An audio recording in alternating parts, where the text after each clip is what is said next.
What up, blood? What up, gangsta? If you a Crip or Damu and want your phone case to represent too, just tap in with cases and more .printify.me. The Crips gonna say they cool and the Bloods gonna say they boo. The phone case is sturdy, it's strong, and if you drop your phone, it's gonna be all right. I'm telling you, man. It don't matter if you a square from Dover, Delaware, and don't know the difference from a peach or a pear. They still got phone cases that's gonna suit you. They got different designs, different artists, football teams, basketball teams. So just be sure to tap in, and I'm guaranteeing you're gonna find something that you like. It don't matter if you got the latest Apple 16, 15, if you got the 10, if you got the 8. It don't matter if you got Androids, Samsungs, man. He definitely is gonna have a case to fit your phone. So whether you cousin or swooping or just a square representing your favorite team that's playing football or hooping, just tap in with cases and more .printify.me. Now, initially, he was offering a 10% discount on all orders. But I said, hey, man, listen, I got a lot of dedicated subscribers. I got a lot of dedicated followers. And due to these people always faithfully and continuously tapping into my channel, do you think you can go up to 20% off? And he said, no problem. So for a limited time, you get 20% off. You get free shipping and handling. I'm going to leave a link in the description that's going to take you right to the online store. What up, cuz? What up, blood? What up, gangsta? Hey, what's cracking, YouTube? It's your boy 16 to life, and I'm back like I'm on a parole violation. Yard down. Now, you already know what it is, man, so let's hop right up into this video, man. Now, today I'm going to be reacting to a video that was done on Gumby from Hoover. Now, I'm going to keep it 100, right? This dude has a very intriguing story. For as long as I've been doing YouTube and doing my prison stories, he was an individual who I wanted to interview and get his story. But anyway, with no more delay, man, let me hop right up into this reaction. Welcome to Hood War Stories. In this episode, I'll be discussing the life of Gumby. Reggie Gumby Cole was still in grade school when he moved with his mother and siblings from Louisiana to Los Angeles. They shared a 2-bedroom apartment in the Death Alley section of South Central, a dangerous strip in South Central that has the highest homicide rate in the county.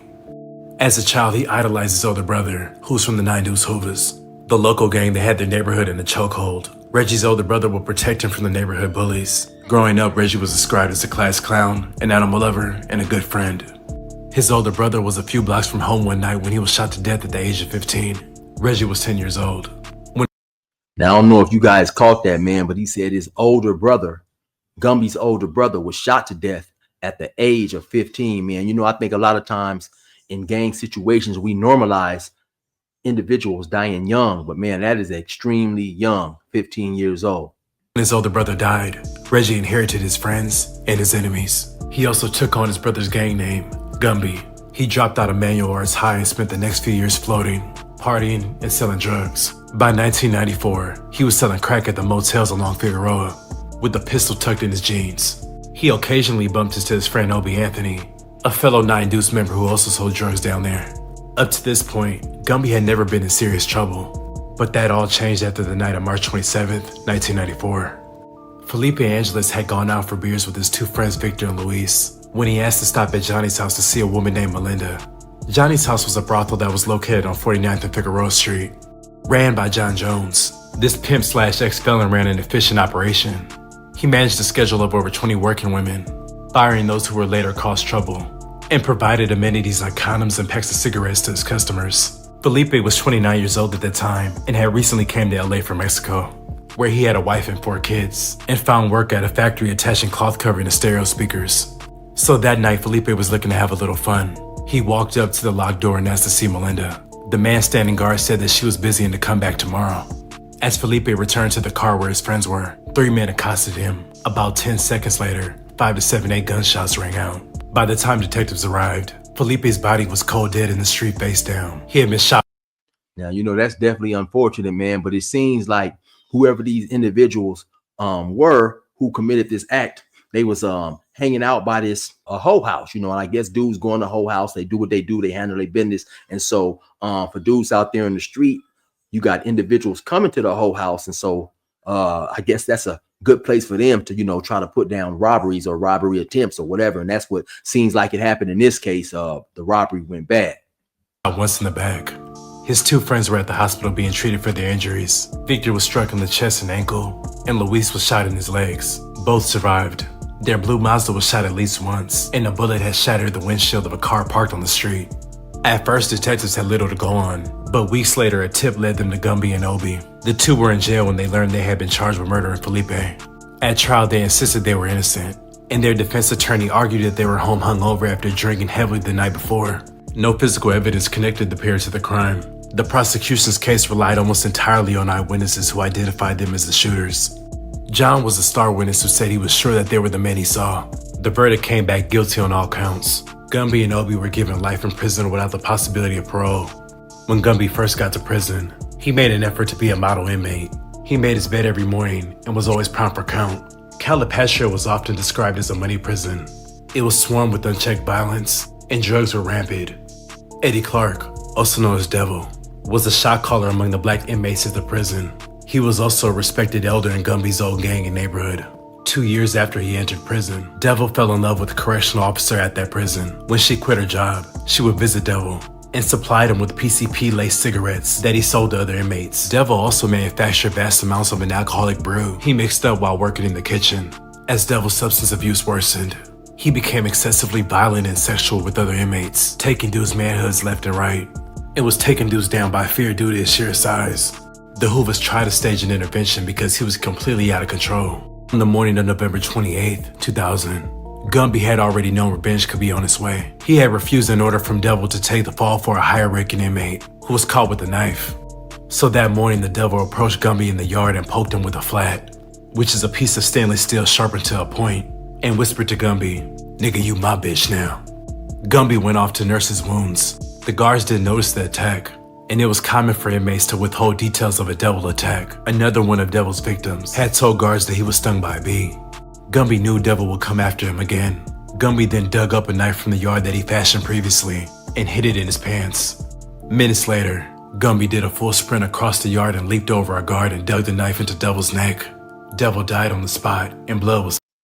Now, like I said earlier, this is a pretty famous story among prisoners, right? And so actually what I heard is all that stuff right there. And there's always going to be different versions floating around, but the version I heard is all those things are pretty much true.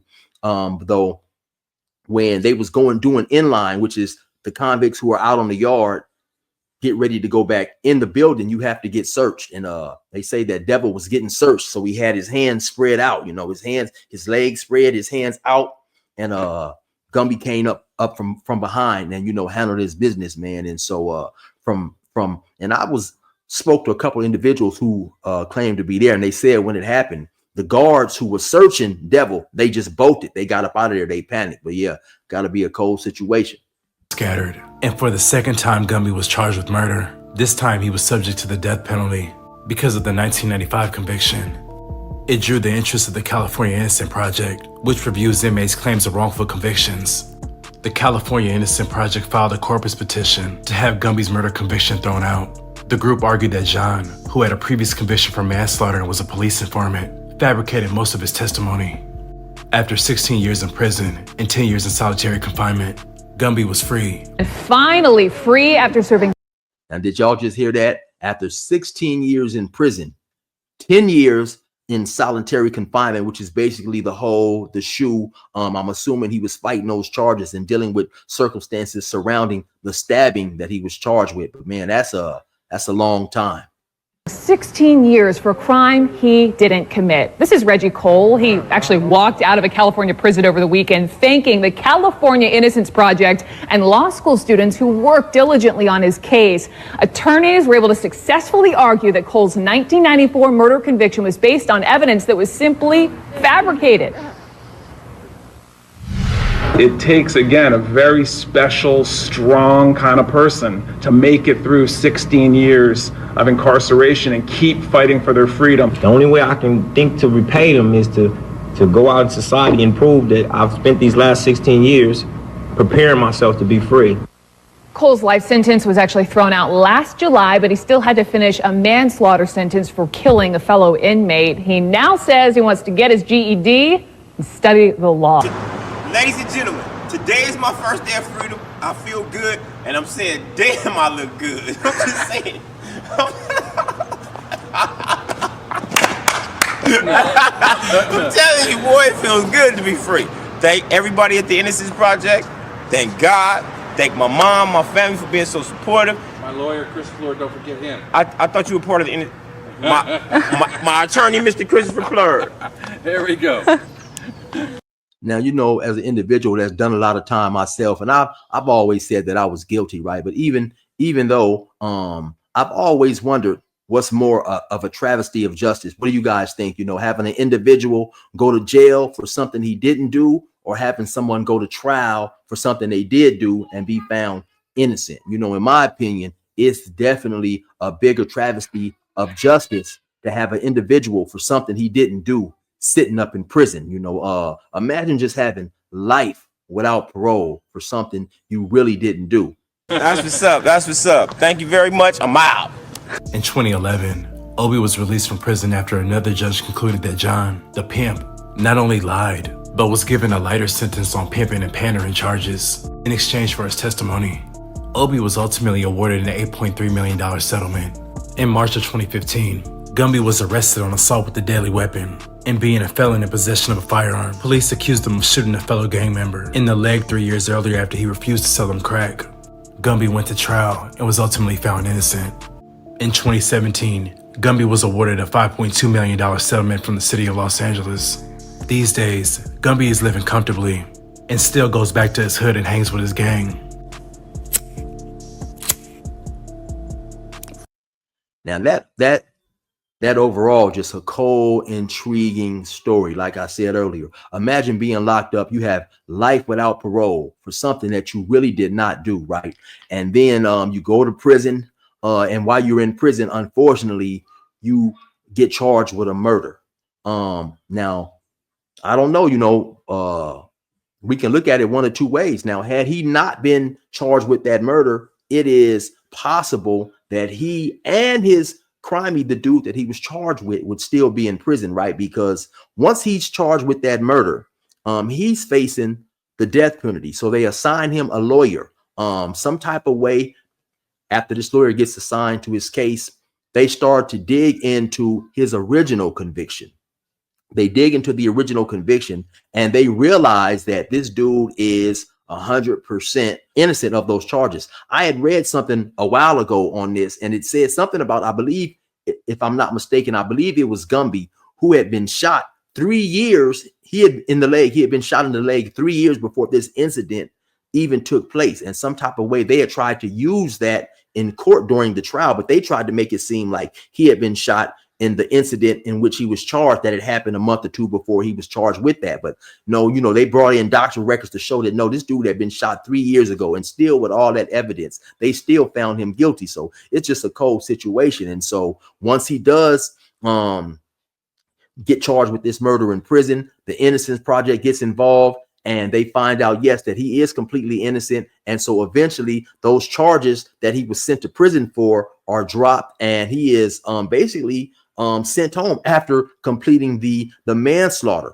in prison, which eventually, because you know they charged him with a murder in prison, but he was dropped down to a manslaughter. So we also can look at this like, okay, that's the state's fault, because had they not sent an innocent man to prison, he never would have had to be charged with that murder, you know. So it's just a cold situation. And you know, him going to prison once again freed not only himself but also the other individual who was also wrongly convicted, and made both of these dudes millionaires. So yeah, to me, that's always been a fascinating, intriguing situation, man. But anyway, you already know who it is. It's your boy 16 to life.